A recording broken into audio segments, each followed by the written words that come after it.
बिस्मिल्लाहिर्रहमानिर्रहीम। Today's topic of discussion is secretion of hormones. इसमें भी हमने फीडबैक मैकेनिज्म को देखना है आज। जो फीडबैक मैकेनिज्म है हम उसको दो टाइप्स में डिवाइड करते हैं, नेगेटिव फीडबैक और पॉजिटिव फीडबैक। यानी हार्मोन्स अपनी सिक्रेशन को खुद ही कंट्रोल करते हैं, यानी या तो वो नेगेटिव फीडबैक के थ्रू काम करे या फिर वो पॉजिटिव फीडबैक। नेगेटिव फीडबैक में ये होगा कि हार्मोन जिसकी अगर प्रोडक्शन हो गई है वो अपनी सिक्रेशन को खुद सप्रेस कर देगा। पॉजिटिव फीडबैक में ये होगा कि हार्मोन अभी प्रोड्यूस हुआ है तो अपनी सिक्रेशन को बार बार प्रमोट करता रहेगा। तो हमने दो मैकेनिज्म के थ्रू हार्मोन के सिक्रेशन को पढ़ना है, एक नेगेटिव फीडबैक मैकेनिज्म और एक पॉजिटिव फीडबैक मैकेनिज्म। कुछ ऐसे हार्मोन्स भी होते हैं जो साइक्लिक फॉर्म में रिलीज होते हैं। फॉर एग्जांपल डेज में इनकी कंसंट्रेशन यानी दिन में इनकी कंसंट्रेशन काफ़ी ज़्यादा कम होती है और नाइट में कम होती है, नाइट में ज़्यादा होती है। यानी इनकी कंसंट्रेशन दिन में कुछ और रात में कुछ और होती है। इसको बोलते हैं साइक्लिकल वेरिएशन या फिर सर्काडियन रिदम। तो पहले हम पढ़ लेते हैं negative feedback mechanism. Negative feedback mechanism को समझने के लिए हमने एक एग्जाम्पल ले ली ऑस्मोलैलिटी की।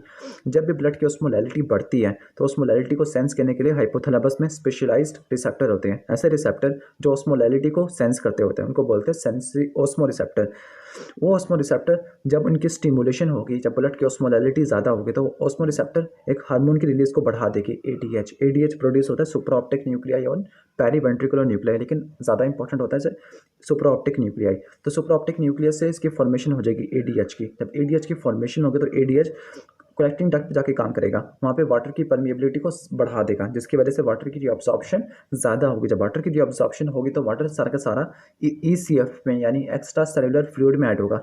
जब वाटर एक्स्ट्रा सेलुलर फ्लूइड में ऐड होगा तो ब्लड की ऑस्मोलैलिटी कम होगी। जब ब्लड की ऑस्मोलैलिटी कम होगी तो हाइपोथैलेमस के जो ऑस्मो रिसेप्टर्स होगी वो रिसेप्टर की स्टिमुलेशन भी कम होगी। जब रिसेप्टर की स्टिमुलेशन कम होगी तो वो मजीद एडीएच को रिलीज नहीं कर सकते। इस प्रोसेस को बोलते हैं negative feedback mechanism. Negative feedback mechanism दूसरे तरीके से भी काम कर सकते हैं।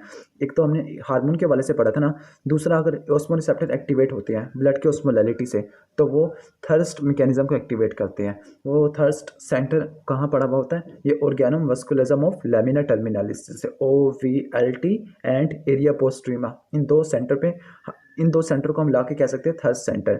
तो ऑस्मो रिसेप्टर की स्टिमुलेशन हुई तो ऑस्मो रिसेप्टर ने पहले तो एडीएच को एक्टिवेट करा दिया, एडीएच की सिक्रेशन को बढ़ा दिया सुपर ऑप्टिक न्यूक्लियाई से। दूसरा इसने थर्स्ट सेंटर को एक्टिवेट कर दिया। जब थर्स्ट सेंटर की एक्टिवेशन होती है तो हमें थर्स्ट की डिज़ायर होती है, काफ़ी इंटेंसिक डिज़ायर होती है, प्यास लगती होती है। जब प्यास लगेगी तो वाटर की इनटेक करेंगे, वाटर की इनटेक करेंगे। वन सेकेंड, ये वाटर ऐड होगा ईसीएफ में, वाटर ईसीएफ में ऐड होगा तो फिर वो ब्लड की ऑस्मोलैलिटी को कम कर देगा। जब ब्लड की ऑस्मोलैलिटी कम होगी तो ऑस्मो रिसेप्टर इसको सेंस करना छोड़ देंगे। जब ऑस्मो रिसेप्टर सेंस नहीं करेंगे तो फाइनली ये हार्मोन की सिक्रेशन भी ना होने के बराबर होगी। तो ये था नेगेटिव फीडबैक मैकेनिज्म। अब हम देख लेते हैं पॉजिटिव फीडबैक मैकेनिज्म क्या होता है। पॉजिटिव फीडबैक के मैकेनिज्म में आपको बताया था कि जो प्रोडक्ट होती है हार्मोन की या फिर हार्मोन खुद होता है वो अपनी सिक्रेशन को बार बार बढ़ाता रहता है। कैसे करता है?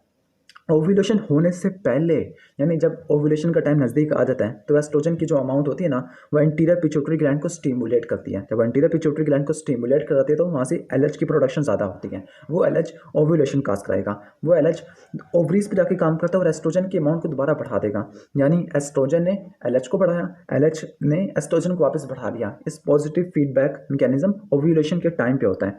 अलबत्ता ओव्यूलेशन से पहले प्री फॉलिकुलर यानी फॉलिकुलर स्टेज और ओव्यूलेशन की बात होता है पोस्ट ओव्यूलेशन स्टेज। यानी हम कह सकते हैं ओव्यूलेशन से पहले प्री ओव्यूलेटरी स्टेज और ओव्यूलेशन के बाद पोस्ट ओव्यूलेटरी स्टेज। इन दो स्टेज में एस्ट्रोजन नेगेटिव फीडबैक कर रहा होता है, लेकिन जब ओव्यूलेशन के टाइम पर एस्ट्रोजन एलएच के अमाउंट को बढ़ाता है वो एलएच एस्ट्रोजन के अमाउंट को बढ़ा देती है। तो ये आपको डिफरेंस आपको देखने को मिलता है। बाकी हमने इसको डिटेल में देखना है रिप्रोडक्शन वाले चैप्टर में। कुछ हार्मोन ऐसे भी होते हैं जो साइक्लिकल वेरिएशन में रिलीज होते हैं, यानी इनकी कंसंट्रेशन दिन के टाइम में कुछ और होती है और रात में कुछ और होती है। फॉर एग्जांपल ग्रोथ हार्मोन होता है ना, वो स्लीप के टाइम में इसकी कंसंट्रेशन बहुत ज़्यादा होती है और जब दिन के टाइम में इसकी कंसंट्रेशन ग्रोथ हार्मोन की बहुत ज़्यादा कम होती है। इसी तरह अगर हम बात करें कोर्टिसोल की, CRF की और ACTH की तो इनकी कंसंट्रेशन मॉर्निंग में ज़्यादा होती है और इनकी कंसंट्रेशन रात में कम होती है। तो ग्रोथ हार्मोन की कोर्टिसोल, CRF और ACTH इनकी साइक्लिकल वेरिएशन होती है, ये साइक्लिक फॉर्म में रिलीज होते हैं।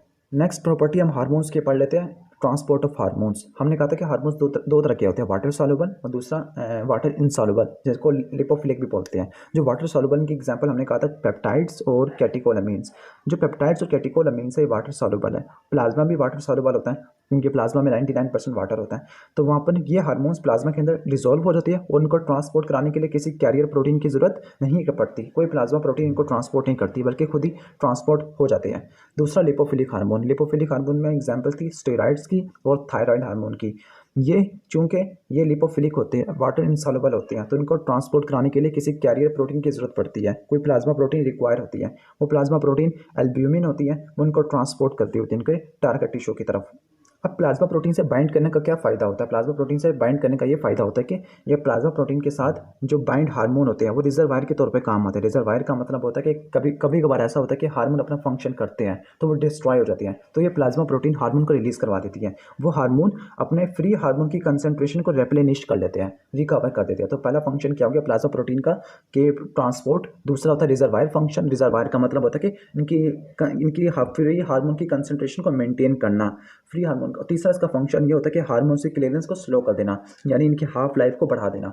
ऐसा हार्मोन जो प्लाज्मा प्रोटीन से टाइटली बाइंड करेगा उसकी हाफ लाइफ ज़्यादा होगी। ऐसा हार्मोन जो प्लाज्मा प्रोटीन से स्लो बाइंड करेगा तो उसकी हाफ लाइफ कम होगी। तो उसके 3 इंपॉर्टेंट फंक्शन हो गए। पहला ट्रांसपोर्ट, दूसरा इसका रिजर्वायर का फंक्शन, और तीसरा आता है क्लियरेंस को स्लो कर देना, यानी हाफ लाइफ को बढ़ा देना।